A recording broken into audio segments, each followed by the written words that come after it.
हर एक पेरेंट्स अपने बच्चे के फ्यूचर के बारे में सोचकर अलग अलग गवर्नमेंट स्कीम में इन्वेस्ट करते हैं, जिससे बच्चे की एजुकेशन और मैरिज में जो बड़े खर्च होते हैं वो बिना किसी प्रॉब्लम के पूरे हो सके।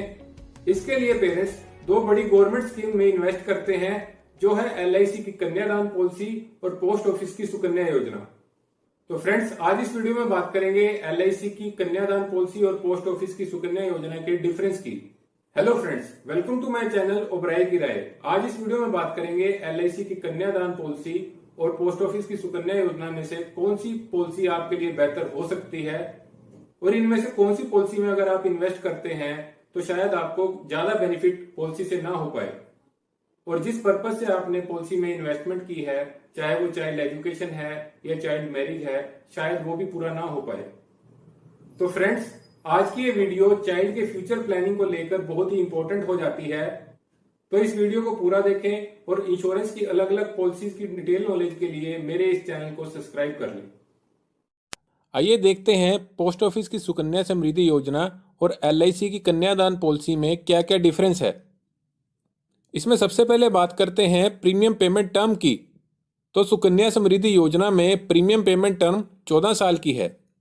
मतलब इस सुकन्या समृद्धि योजना में आपको 14 साल तक प्रीमियम पे करना है और इसमें मेच्योरिटी 21वें साल में मिलती है। LIC की कन्यादान पॉलिसी, जो कि जीवन लक्ष्य पॉलिसी का ही दूसरा नाम है, इसमें आप 13 साल से 25 साल तक की पॉलिसी टर्म ले सकते हैं। मतलब इसमें आप चुन सकते हैं कि आपको 13 साल से 25 साल तक कितने साल तक पॉलिसी चलानी है, और आपको पॉलिसी की मेच्योरिटी 13 साल से 25 साल तक कौन से साल में चाहिए। LIC की कन्यादान पॉलिसी में premium payment term policy term से 3 साल कम होता है। मतलब इसमें आपको पॉलिसी टर्म से 3 साल कम तक प्रीमियम देना है। फॉर एग्जाम्पल, अगर आप 20 साल की पॉलिसी टर्म लेते हैं तो आपने 17 साल तक ही प्रीमियम पे करना है, और अगर आप 25 साल की पॉलिसी टर्म लेते हैं तो आपने 22 साल तक ही प्रीमियम पे करना है। अगर आप 13 साल की पॉलिसी टर्म लेते हैं तो आपने 10 साल तक प्रीमियम पे करना है। अब बात करते हैं सेकंड डिफरेंस की। पोस्ट ऑफिस की सुकन्या समृद्धि योजना केवल लड़कियों के लिए ही है, और LIC की कन्यादान पॉलिसी आप अपने पैदा हुए बच्चे या बच्चियों दोनों के लिए ले सकते हैं। मतलब आपकी गुड़िया है तो उसके लिए आप कन्यादान पॉलिसी ले सकते हैं, और अगर आपका लड़का है तो भी आप उसके लिए कन्यादान पॉलिसी ले सकते हैं। कन्यादान पॉलिसी पेरेंट्स के नाम से ली जाती है और उसकी मैच्योरिटी पर जो बेनिफिट मिलता है वो बच्चे को मिलता है। कन्यादान पॉलिसी में लड़का या लड़की होने से प्रीमियम पर कोई फर्क नहीं पड़ता। मतलब आप सेम प्रीमियम पर दोनों के लिए पॉलिसी ले सकते हैं। इसके बाद थर्ड डिफरेंस है मैक्सिमम एज का। सुकन्या समृद्धि योजना में अगर गर्ल चाइल्ड की एज 10 से ज़्यादा की है तो आप सुकन्या समृद्धि योजना नहीं ले सकते। अगर आप सुकन्या समृद्धि योजना में इन्वेस्टमेंट अपनी गुड़िया की फ्यूचर प्लानिंग को लेकर कर रहे हैं तो उस केस में 10 साल से कम की एज गुड़िया की होनी चाहिए। कन्यादान पॉलिसी पेरेंट्स अपने बच्चे के नाम से लेते हैं। इसमें पेरेंट्स की एज 18 से 50 साल तक की होनी चाहिए। इसके आगे फोर्थ पॉइंट है टैक्स सेविंग का। तो फ्रेंड्स, यहाँ दोनों पॉलिसी में मेच्योरिटी टैक्स फ्री है। मतलब आपका प्रॉफिट पॉलिसी के एंड में टैक्स फ्री होगा, और पॉलिसी की मेच्योरिटी पे आपको कोई टैक्स नहीं पे करना है। इसके आगे फिफ्थ पॉइंट है इंटरेस्ट रेट का। कोई भी इन्वेस्टर अगर किसी भी पॉलिसी में इन्वेस्ट कर रहा है तो सबसे पहले इंटरेस्ट रेट को देखता है। पॉलिसी की मेच्योरिटी को देखकर ही लोग पॉलिसी में इन्वेस्टमेंट का मन बनाते हैं। इसमें पहले बात करते हैं LIC की कन्यादान पॉलिसी की, जिसमें एक फादर अपने चाइल्ड के लिए 20 साल की पॉलिसी टर्म पर पॉलिसी लेते हैं तो उन्हें 17 साल ही प्रीमियम पे करना है, और इसमें 20 साल के बाद मिलने वाला अमाउंट एक फिक्स अमाउंट होगा। मतलब वो यहाँ पॉलिसी की स्टार्टिंग से ही पता होता है। ये अमाउंट लगभग 7% के इंटरेस्ट रेट के हिसाब से आपको फिक्स मेच्योरिटी में मिलता है, जो कि पॉलिसी लेते टाइम ही आपको पता होता है। मतलब अगर आप अपने बच्चे की एजुकेशन या मैरिज के लिए कन्यादान पॉलिसी से प्लानिंग कर रहे हैं तो आपको मेच्योरिटी में कितना अमाउंट मिलेगा ये पहले से ही डिक्लेयर होता है। इसमें rate of interest policy term चुनने पर वेरी करता है। मतलब अगर आप ज़्यादा लंबे टाइम मतलब 25 साल के लिए कन्यादान पॉलिसी को लेते हैं तो आपको रेट ऑफ इंटरेस्ट ज़्यादा मिलता है, जिससे मेच्योरिटी बेनिफिट अच्छा होता है। और अगर आप छोटे पॉलिसी टर्म पर पॉलिसी लेते हैं तो उसमें आपको रेट ऑफ इंटरेस्ट कम मिलता है, जिससे मेच्योरिटी बेनिफिट भी कम होता है। कन्यादान पॉलिसी में पेरेंट्स को मैच्योरिटी अमाउंट की श्योरिटी होती है। यहाँ उन्हें इस बात की श्योरिटी होती है कि मेरे लड़के या लड़की की शादी पर मुझे इतने गारंटेड फिक्स अमाउंट की मैच्योरिटी मिलनी ही मिलनी है। मतलब यहाँ पे आप मैच्योरिटी को एक श्योरिटी फिक्स अमाउंट की तरह देख सकते हैं। अब अगर बात करें पोस्ट ऑफिस की सुकन्या समृद्धि योजना की, तो इसमें इंटरेस्ट रेट फिक्स्ड नहीं है। मतलब अगर यहाँ आपको पॉलिसी की स्टार्टिंग में 8.5% का इंटरेस्ट रेट कहा गया है, तो 14 साल प्रीमियम भरने के बाद 21वें साल में जो मैच्योरिटी मिलनी है वो पूरी पॉलिसी टर्म में 8.5% के इंटरेस्ट रेट के साथ श्योरिटी नहीं है। इसमें इंटरेस्ट रेट हर साल रिवाइज होते रहते हैं और कई बार एक साल में 2 या 3 बार इंटरेस्ट रेट रिवाइज होते हैं। इसे आप इस चार्ट से देख सकते हैं, जिसमें 2014-15 में जब सुकन्या समृद्धि योजना स्टार्ट हुई थी उस टाइम रेट ऑफ इंटरेस्ट 9.1% का था और वो हर साल रिवाइज होते होते अब रेट ऑफ इंटरेस्ट 7.5% का है। मतलब जब पॉलिसी 2014-15 में स्टार्ट हुई थी और जिन लोगों ने पॉलिसी ली थी, तो उस पॉलिसी में भी ऐसा नहीं था कि उन्हें उनकी इन्वेस्टमेंट पर 21 सालों में 9.1% के इंटरेस्ट रेट पर मैच्योरिटी मिलेगी।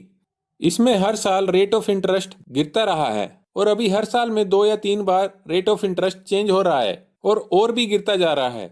इसका कारण ये है कि 2011 में मनमोहन गवर्नमेंट ने यह डिसीजन लिया था कि जितने भी government bond, security, government small saving schemes जिसमें पीपीएफ, पोस्ट की सुकन्या योजना और सीनियर सिटीजन स्कीम्स, ये सभी तरह की इन्वेस्टमेंट स्कीम्स को लिंक किया था।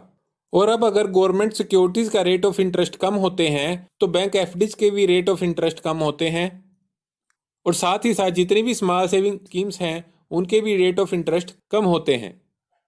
जैसे कि पिछले कुछ सालों में बैंक के एफडीज के रेट ऑफ इंटरेस्ट कम हुए हैं और उसके साथ साथ पीपीएफ के भी रेट ऑफ इंटरेस्ट गिरे हैं और ऐसे ही सीनियर सिटीजन स्कीम्स में भी रेट ऑफ इंटरेस्ट गिरते जा रहे हैं। ये सभी स्कीम्स भी सुकन्या समृद्धि योजना के साथ लिंक्ड है, तो इसमें भी रेट ऑफ इंटरेस्ट गिरते जा रहे हैं। इसलिए सुकन्या समृद्धि योजना में रेट ऑफ इंटरेस्ट बढ़ने के चांस बहुत ही कम है। अगर आप अपनी गुड़िया के लिए इसमें इन्वेस्ट करते हैं तो अभी चाहे रेट ऑफ इंटरेस्ट ज़्यादा है, पर फ्यूचर में ये रेट ऑफ इंटरेस्ट यही रहेंगे, इसकी कोई गारंटी नहीं है। जिससे आपकी पॉलिसी की मैच्योरिटी में फिक्स इंटरेस्ट रेट के साथ फिक्स अमाउंट की श्योरिटी रहेगी, ऐसी कोई गारंटी नहीं है। सुकन्या समृद्धि योजना में ऐसा भी हो सकता है कि आपने जितना पैसा इन्वेस्ट किया उससे थोड़ा बहुत ही बढ़कर आपको मिले और आपने बच्चे के लिए जिस पर्पस से पॉलिसी ली थी उस पर्पस में पॉलिसी की मैच्योरिटी से पूरा फाइनेंशियल सपोर्ट ना मिल पाए। इसके बाद एक इम्पोर्टेंट डिफरेंस देखते हैं कन्यादान और सुकन्या पॉलिसी में होने वाले रिटर्न का। तो इसमें पहले बात करते हैं सुकन्या समृद्धि योजना का, जिसमें एक फादर जो कि घर में एक ही अर्निंग पर्सन है और उसने अपनी गुड़िया के लिए सुकन्या समृद्धि योजना में गुड़िया की फ्यूचर प्लानिंग को देखकर इन्वेस्टमेंट की है। और अगर यहाँ पॉलिसी टर्म में फादर की किसी कारण डेथ हो जाती है तो यहाँ घर के किसी और मेंबर को पॉलिसी का बचा हुआ प्रीमियम पे करना होगा, क्योंकि यहाँ पॉलिसी में पॉलिसी की मैच्योरिटी तभी मिलती है जब 14 साल तक पॉलिसी में पॉलिसी का प्रीमियम पे किया होता है। और मिस हैपनिंग होने पर, फादर की डेथ होने पर अगर आगे के पॉलिसी का प्रीमियम पे नहीं होता तो at the time of maturity benefit के साथ पैसे नहीं मिलते, जिसके कारण पेरेंट्स जिन्होंने सुकन्या योजना में बच्चों की एजुकेशन या मैरिज की प्लानिंग कर कर इन्वेस्टमेंट की थी उसका उनको बेनिफिट नहीं मिलता। ये इस सुकन्या समृद्धि योजना का सबसे बड़ा डिसएडवांटेज है। अब अगर बात करें एलआईसी की कन्यादान पॉलिसी की, जिसमें एक फादर ने अपने लड़के या लड़की के लिए कन्यादान पॉलिसी में इन्वेस्टमेंट किया है और उन्होंने इसमें 25 साल पॉलिसी टर्म रखी है, जिसमें उन्होंने 22 साल तक प्रीमियम पे करना है। और अगर वो इस पॉलिसी में पॉलिसी का सम इंश्योर्ड 10 लाख का लेते हैं तो पॉलिसी के एंड पर उन्हें तकरीबन 26 लाख मिलते हैं। यह मैच्योरिटी अमाउंट की गारंटी पॉलिसी की स्टार्टिंग से ही रहती है। अगर कन्यादान पॉलिसी लेने के 5 साल बाद फादर के साथ कोई मिस हैपनिंग हो जाती है तो यहाँ आगे के 17 साल का प्रीमियम पे करने वाले घर के मेन अर्निंग पर्सन के ना रहने पर आगे के प्रीमियम वेव ऑफ हो जाएंगे, क्योंकि इस पॉलिसी में पेरेंट्स का इंश्योरेंस होता है। पॉलिसी में प्रपोजर जो कि बच्चे के नाम से पॉलिसी का प्रीमियम पे कर रहे होते हैं, उनकी डेथ पर आगे के प्रीमियम वेव ऑफ हो जाते हैं। इसके साथ साथ सम इंश्योर्ड का 10%, अगर 10 लाख के सम इंश्योर्ड की पॉलिसी है तो 1 लाख हर साल जब तक पॉलिसी की मैच्योरिटी नहीं होती तब तक फैमिली को बच्चे की स्टडी या बच्चे के पालन पोषण के लिए मिलता रहेगा। मतलब इस एग्जाम्पल में 17 सालों में टोटल 17 लाख फैमिली को बच्चे की स्टडी के लिए और मिलेंगे। यहाँ फादर ने कन्यादान पॉलिसी में इन्वेस्टमेंट किया था शादी के पर्पज से, तो इसमें बच्चे की शादी के टाइम कन्यादान पॉलिसी की मैच्योरिटी से 20 लाख तक की मैच्योरिटी बेनिफिट और मिल जाएगा। इसके साथ साथ एक्सीडेंट डेथ के केस में सम इंश्योर्ड के बराबर का अमाउंट डेथ होने पर उसी साल LIC से और मिल जाता है। मतलब यहाँ कन्यादान पॉलिसी में ट्रिपल बेनिफिट मिलता है, जिसके कारण ये पॉलिसी पोस्ट ऑफिस की सुकन्या योजना से बहुत ही बेहतर हो जाती है। यहाँ इस एग्जाम्पल में फादर की डेथ पर इस इंश्योरेंस पॉलिसी से टोटल इतना अमाउंट फैमिली को मिलता है, जिससे बच्चों की फ्यूचर प्लानिंग में बच्चों की स्टडी और शादी के सभी तरह के खर्चे फादर के ना रहने पर पॉलिसी से होते हैं। ये मेजर बेनिफिट सुकन्या योजना में नहीं है।